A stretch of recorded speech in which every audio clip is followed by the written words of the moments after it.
Hello दोस्तों, आज हम एक बहुत ही प्यारी कहानी सुनने वाले हैं जिसे रविंद्रनाथ टैगोर ने लिखा है और कहानी का नाम है काबुली वाला। मेरी 5 वर्ष की छोटी लड़की मिनी से पल भर भी बात किए बिना रहा नहीं जाता।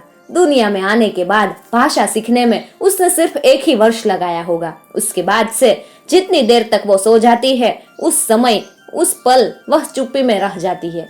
उसकी माता बहुधा डांट फटकार कर उसकी चलती हुई जबान बंद कर देती है, किंतु मुझसे ऐसा नहीं होता। मिनी का मौन मुझे ऐसा अस्वाभाविक सा प्रतीत होता है कि मुझसे वह मौन अधिक देर तक सहा नहीं जाता, और यही कारण है कि मेरे साथ उसके भावों का आदान प्रदान कुछ अधिक उत्साह के साथ होता रहता है। सवेरे मैंने अपने उपन्यास के 70वें अध्याय में हाथ लगाया ही था कि इतने में मिनी ने आकर कहना आरंभ कर दिया, बाबूजी, रामदयाल दरबान कल काक को कौवा कहता था, वह कुछ जानता ही नहीं ना बापूजी। विश्व की भाषाओं की विभिन्नता के विषय में मेरे कुछ बताने से पहले ही उसने दूसरा प्रसंग छेड़ दिया। बाबूजी, भोला कहता था आकाश मुंह से पानी फेंकता है, इसी से वर्षा होती है। अच्छा बापूजी, भोला झूठ मूठ कहता है ना, खाली बकबक किया करता है, दिन रात बकता रहता है। इस विषय में मेरी राय की तनिक भी राह न देखकर छठ से धीमे स्वर में एक जटिल प्रश्न कर बैठी, बाबूजी, माँ तुम्हारी कौन लगती है? मन ही मन मैंने कहा साली, और फिर बोला, मिनी तू जा, भोला के साथ खेल, मुझे अभी काम है। अच्छा। तब उसने मेरी मेज के पार्श्व में पैरों के पास बैठकर अपने दोनों घुटनों और हाथों को हिला हिलाकर बड़ी शीघ्रता से मुंह चलाकर अटकन बटकन दही चटा के कहना आरंभ कर दिया, जबकि मेरे उपन्यास के अध्याय में प्रताप सिंह उस समय कंचनमाला को लेकर रात्रि के प्रगाढ़ अंधकार में बंदी गृह के उच्च झरोखे के नीचे कल कल करती हुई सरिता में कूद रहे थे। मेरा घर सड़क के किनारे पर था। सहसा मिनी अपने अटकन बटकन को छोड़कर कमरे की खिड़की के पास दौड़ गई और जोर जोर से चिल्लाने लगी, काबुली वाला, ओ काबुली वाला।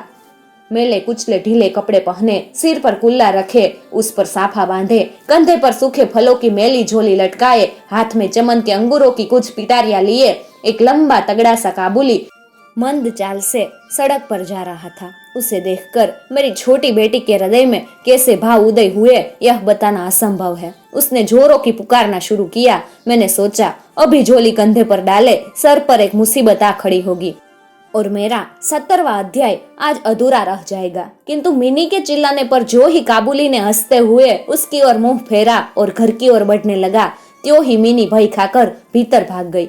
फिर उसका पता ही नहीं लगा कि कहाँ छिप गई। उसके छोटे से मन में वह अंधविश्वास बैठ गया था कि उस मेली कुचेली झोली के अंदर ढूंढने पर उस जैसी और भी जीती जागती बच्चियां निकल सकती है। इधर काबुली ने आकर मुस्कुराते हुए मुझे हाथ उठाकर अभिवादन किया और खड़ा हो गया। मैंने सोचा वास्तव में प्रताप सिंह और कंचनमाला की दशा अत्यंत संकटापन्न है, फिर भी घर में बुलाकर इससे कुछ न खरीदना अच्छा न होगा। कुछ सौदा खरीदा गया। उसके बाद मैं उससे इधर उधर की बातें करने लगा। खुद रहमत, रूस, अंग्रेज, सीमांत रक्षा के बारे में गपशप होने लगी। अंत में उठकर जाते हुए उसने अपनी मिली जुली भाषा में पूछा, बाबूजी, आपकी बच्ची कहाँ गई?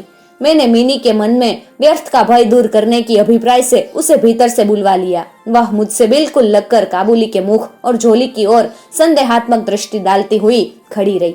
काबुली ने झोली में से किशमिश और खुबानी निकालकर देना चाहा, पर उसने नहीं लिया और दुगने संदेह के साथ मेरे घुटनों में लपेट गई। उसका पहला परिचय इस प्रकार था।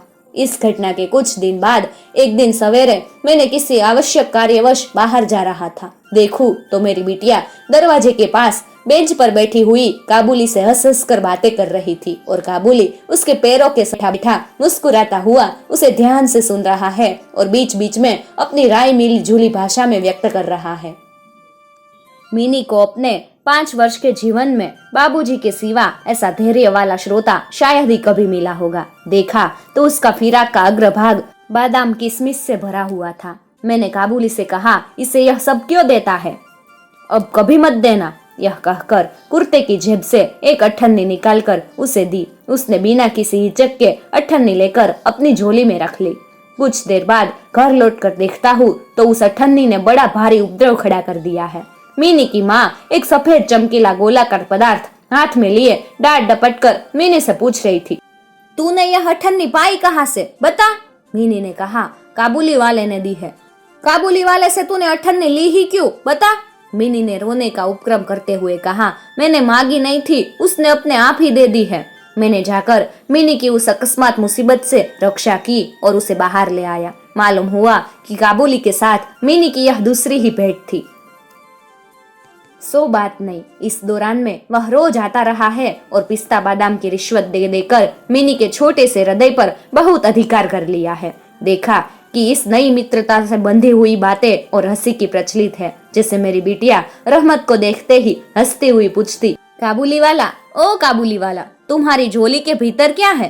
काबुली, जिसका नाम रहमत था, एक अनावश्यक चंद्र बिंदु जोड़कर मुस्कुराता हुआ उत्तर देता, हाँ बेटिया, उसके प्रयास का रहस्य क्या है यह तो नहीं कहा जा सकता। फिर भी इन नए मित्रों की इससे तनिक विशेष खेल सा प्रतीत होता है और झाड़े के प्रभात में एक सयाने और एक बच्ची की सरल हंसी सुनकर मुझे भी बड़ा अच्छा लगता। उन दोनों मित्रों में और भी एक घात बात प्रचलित थी। रहमत मिनी से कहता, तुम ससुराल कभी नहीं जाना। अच्छा, हमारे देश की लड़कियां जन्म से ही ससुराल शब्द से परिचित रहती है, किंतु हम लोग तनिक कुछ नई रोशनी के होने के कारण तनिक सी बच्ची को ससुराल के विषय में विशेष ज्ञानी नहीं बना सके थे। अतः रहमत का अनुरोध वह स्पष्ट रूप से नहीं समझ पाती थी। इस पर भी किसी बात का उत्तर दिए बिना चुप रहना उसके स्वभाव के बिल्कुल ही विरुद्ध था। उल्टे वह रहमत से ही पूछती, तुम ससुराल जाओगे? रहमत काल्पनिक ससुर के लिए अपना जबरदस्त धूसा तान कर कहता, हम ससुर को मारेगा। सुनकर मिनी ससुर नामक किसी अनजाने जीव की दुर्वस्था में ही कल्पना करके खूब हंसती। मिनी की माँ बड़ी वहमी तबीयत की है। राह में किसी प्रकार का शोरगुल हुआ नहीं कि उसने समझ लिया कि संसार भर के सारे मस्त शराबी हमारे ही घर की ओर दौड़े आ रहे हैं। उसके विचारों में यह दुनिया इस छोर से उस छोर तक चोर, डकैत, मस्त शराबी, सांप, बाघ, रोंगो, मलेरिया, तिल छट्टे और अंग्रेजों से भरी पड़ी है। इतने दिन हुए इस दुनिया में रहते हुए फिर भी उसके मन ने यह रोग दूर नहीं हुआ। रहमत काबुली की ओर से वह पूरी निश्चित नहीं थी। उस पर विशेष नजर रखने के लिए मुझसे बार बार अनुरोध करती रहती। जब मैं उसके शक को परिहास के आवरण से ढकना चाहता तो मुझसे एक साथ कई प्रश्न पूछ बैठती। क्या कभी किसी का लड़का नहीं चुराया गया? क्या काबुल में गुलाम नहीं बिकते? क्या एक लंबे तगड़े काबुली के लिए एक छोटी सी बच्ची को उठा ले जाना असंभव है? इत्यादि। मुझे मानना पड़ता कि यह बात नितांत असंभव हो सो बात नहीं, भरोसे के काबिल नहीं। भरोसा करने की शक्ति सब में समान नहीं होती। अंततः मिनी की माँ के मन में भय ही रह गया, लेकिन केवल इसलिए बिना किसी दोष के रहमत को अपने घर में आने से मना नहीं कर सका। हर वर्ष रहमत माघ मास में लगभग अपने देश लौट जाता है। इस समय वह अपने व्यापारियों से रुपया पैसा वसूल करने में तल्लीन रहता है। उसे घर घर दुकान दुकान घूमना पड़ता है। फिर भी मिनी से उसकी भेंट एक बार अवश्य हो जाती है। देखने में तो ऐसा प्रतीत होता है कि दोनों के मध्य किसी षड्यंत्र का श्री गणेश हो रहा है। जिस दिन वह सवेरे नहीं आ पाता उस दिन देखूं तो वह संध्या को हाजिर होता है। अंधेरे में घर के कोने में उस ढीले ढाले जामा पाजामा पहने झोली वाले लंबे तगड़े आदमी को देखकर सचमुच ही मन में अचानक भय सा पैदा हो जाता है। लेकिन जब देखता हूँ कि मिनी ओ काबुली वाला पुकारती हुई हंसती हंसती दौड़ी आती है और दो भिन्न भिन्न आयु के असम मित्रों की वही पुरानी हास प्रयास चलने लगता है, तब मेरा सारा हृदय खुशी से नाच उठता है। एक दिन सवेरे मैं अपने छोटे कमरे में बैठा हुआ नई पुस्तक के प्रूफ देख रहा था। झाड़ा विदा होने से पूर्व आज 2-3 दिन खूब जोरों से अपना प्रकोप दिखा रहा है। जिधर देखो उधर उस झाड़े की ही चर्चा। ऐसे झाड़े पाले में खिड़की में से सवेरे की धूप मेज के नीचे मेरे पैरों पर आ पड़ी। उसकी गर्मी मुझे अच्छी प्रतीत होने लगी। लगभग 8 बजे का समय होगा। सिर से मफलर लपेटे उषा चरण सवेरे की सैर करके घर की ओर लौट रहे थे। ठीक इसी समय राह में एक बड़े जोर का शोर सुनाई दिया। देखूं तो अपने उस रहमत को 2 सिपाही बांधे लिए जा रहे थे। उनके पीछे बहुत से तमाशाई बच्चों का झुंड चला आ रहा है। रहमत के ढीले ढाले कुर्ते पर खून के दाग है और एक सिपाही के हाथ में खून से लथपथ छुरा। मैंने द्वार से बाहर निकलकर सिपाही को रोक लिया। पूछा, क्या बात है? कुछ सिपाही से और कुछ रहमत से सुना कि हमारे एक पड़ोसी ने रहमत से रामपुरी चादर खरीदी थी। उसके कुछ रुपये उसकी ओर बाकी थे, जिन्हें देने से उसने साफ इनकार कर दिया। बस इसी पर दोनों में बात बढ़ गई और रहमत ने छुरा निकाल कर थोप दिया। रहमत उस झूठे बेईमान आदमी के लिए भिन्न भिन्न प्रकार के अपशब्द सुना रहा था। इतने में काबुली वाला, ओ काबुली वाला पुकारती मिनी घर में से बाहर निकली। रहमत का चेहरा क्षण भर में कौतुक हास्य से भर गया। उसके कंधे पर आज झोली नहीं थी, अतः झोली के बारे में मित्रों में अचानक आलोचना न हुई। मिनी ने आते के साथ ही उसने पूछा, तुम ससुराल जाओगे? रहमत ने प्रफुल्लित मन से कहा, हाँ वही तो जा रहा हूँ। रहमत ताड़ गया कि उसका यह जवाब मिनी के चेहरे पर हंसी न ला सकेगा, और तब उसने हाथ दिखाकर कहा, ससुर को मारता, पर क्या करूं, हाथ बंधे हुए हैं। छुरा चलाने के जुर्म में रहमत को कई वर्ष का कारावास मिला। रहमत का ध्यान धीरे धीरे मन से बिल्कुल उतर गया। हम लोग जब अपने घर में बैठकर सदा के अभ्यगत होने के कारण नित्य के काम धंधों में उलझे हुए दिन बिता रहे थे, तभी एक स्वाधीन पर्वतों पर घूमने वाला इंसान कारागार की प्राचीरों में अंदर कैसे वर्ष पर वर्ष काट रहा होगा, यह बात हमारे मन में कभी नहीं उठी। और चंचल मिनी का आचरण तो और भी लज्जाप्रद था। यह बात उसके पिता को भी माननी पड़ेगी।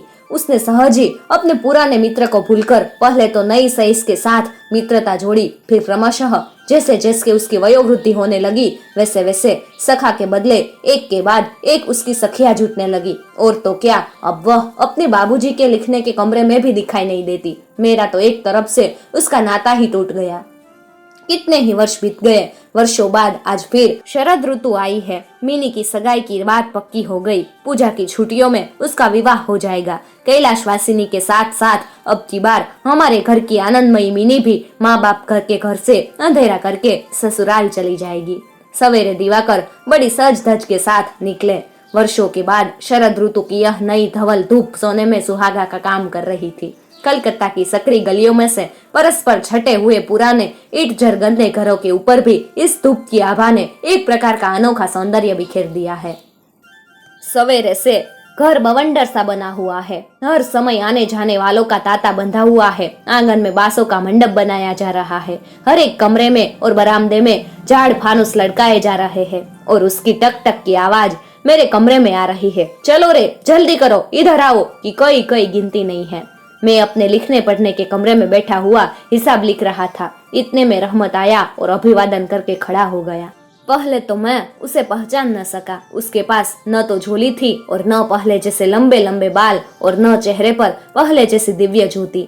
अंत में उसकी मुस्कान देखकर पहचान चका कि वह रहमत है। मैंने पूछा, क्यों रहमत, कब आए? उसने कहा, शाम को जेल से छूटा हूँ।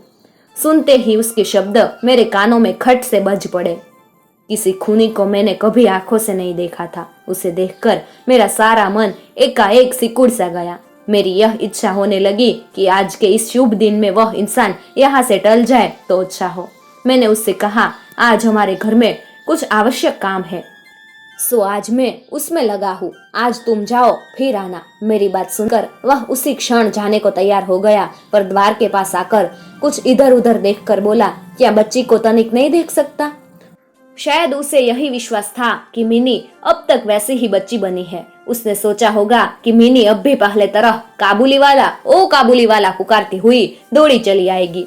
उन दोनों के पहले हास प्रयास में किसी प्रकार की रुकावट न होगी। यहाँ तक कि पहले की मित्रता की याद करके वह एक पेटी अंगूर और एक कागज में थोड़ी सी किशमिश और बादाम शायद अपने देश के किसी आदमी से मांग ताक कर लेता आया था। उसकी पहले की मैली कुचेली झोली आज उसके पास न थी। मैंने कहा, आज घर में बहुत काम है, सो किसी से भेंट न हो सकेगी। मेरा उत्तर सुनकर वह कुछ उदास सा हो गया। उसी मुद्रा में उसने एक बार मेरे मुख की ओर स्थिर दृष्टि से देखा, फिर अभिवादन करके दरवाजे के बाहर निकल गया। मेरे हृदय में जाने कैसी एक वेदना सी उठी। मैं सोच ही रहा था कि उसे बुलाऊं। इतने में देखा तो वह स्वयं ही आ रहा है। वह पास आकर बोला, ये अंगूर और कुछ किशमिश बादाम बच्ची के लिए लाया था, उसको दे दीजिएगा। मैंने उसके हाथ से सामान लेकर पैसे देने चाहे, लेकिन उसने मेरे हाथ को थामते हुए कहा, आपकी बहुत मेहरबानी है बाबू साहब, हमेशा याद रहेगी। पीसा रहने दीजिए। तनिक रुक कर फिर बोला, बाबू साहब, आपकी जैसी मेरे भी देश में एक बच्ची है। मैं उसकी याद कर कर आपकी बच्ची के लिए थोड़ा सा मेवा हाथ में ले आया करता हूँ। मैं यह सौदा बेचने नहीं आता।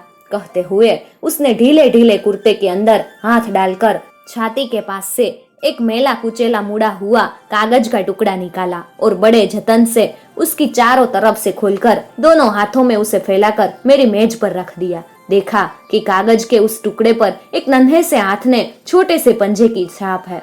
फोटो नहीं, तेल चित्र नहीं, हाथ में थोड़ी सी कालिख लगाकर कागज के ऊपर उसी का निशान ले लिया गया है। अपनी बेटी के इस स्मृति पत्र को छाती से लगाकर रहमत हर वर्ष कलकत्ता के गली कूचों में सौदा बेचने के लिए आता है और तब वह कालिक चित्र मानो उसकी बच्ची के हाथों का कोमल स्पर्श उसके बिछड़े हुए विशाल वृक्ष जल से अमृत उड़ेलता रहता है।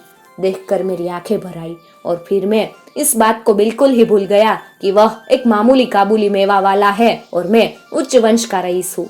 तब मुझे ऐसा लगने लगा कि जो वह है वही मैं हूँ। वह भी एक बाप है और मैं भी। उसकी पर्वतवासिनी छोटी बच्ची की निशानी मेरी ही मीनी की याद दिलाती है। मैंने तत्काल ही मीनी को बाहर बुलवाया। हालांकि इस पर अंदर घर में आपत्ति की गई, पर मैंने उस पर कुछ भी ध्यान नहीं दिया। विवाह के वस्त्रों और अलंकारों में लपेटी हुई बेचारी मीनी मारे लज्जा के सिकुड़ी हुई सी मेरे पास आकर खड़ी हो गई। उस अवस्था में देखकर रहमत काबुल पहले तो सफ पफा रह गया। हंसते हुए बोला, लल्ली सास के घर जा रही है क्या? मीनी अब सास का अर्थ समझने लगी थी, अतः अब उससे पहले की तरह उत्तर देने न बना। रहमत की बात सुनकर मारे लज्जा के उसके कपोल लाल हो उठे। उसने मुंह फेर लिया। मुझे उस दिन की याद आ गई जब रहमत के साथ मीनी का प्रथम परिचय हुआ था। मन में एक पीड़ा की लहर दौड़ गई। मीनी के चले जाने के बाद एक गहरी सांस लेकर रहमत फर्श पर बैठ गया। शायद उसकी समझ में यह बात एकाएक साफ हो गई कि उसकी बेटी भी इतने दिनों में बड़ी हो गई होगी और उसके साथ भी उसे यह फिर से नहीं जान पहचान करनी पड़ेगी। संभवतः वह उसे पहले जैसी नहीं पाएगा। इन 8 वर्षों में उसका क्या हुआ होगा कौन जाने। सवेरे के समय शरद की स्निग्ध सूर्य किरणों में शहनाई बजने लगी और रहमत कलकत्ता की एक गली के भीतर बैठा हुआ अफगानिस्तान के मेरू पर्वत का दृश्य देखने लगा। मैंने एक नोट निकालकर उसके हाथ में दिया और कहा, रहमत, तुम अपने देश चले जाओ, अपनी लड़की के पास। तुम दोनों के मिलन सुख से मेरी मीनी सुखी हो पाएगी। रहमत को रुपये देने के बाद विवाह के हिसाब में से मुझे उत्सव समारोह के 2-1 अंक छांटकर काट देने पड़े। जैसे मन में थी वैसी रोशनी नहीं कर सका। अंग्रेजी बाजा भी नहीं आया। घर में औरतों ने बड़ी बिगड़ने लगी। सब कुछ हुआ, फिर भी मेरा विचार है कि आज एक अपूर्व ज्योत्सना से हमारा शुभ समारोह उज्जवल हो उठा।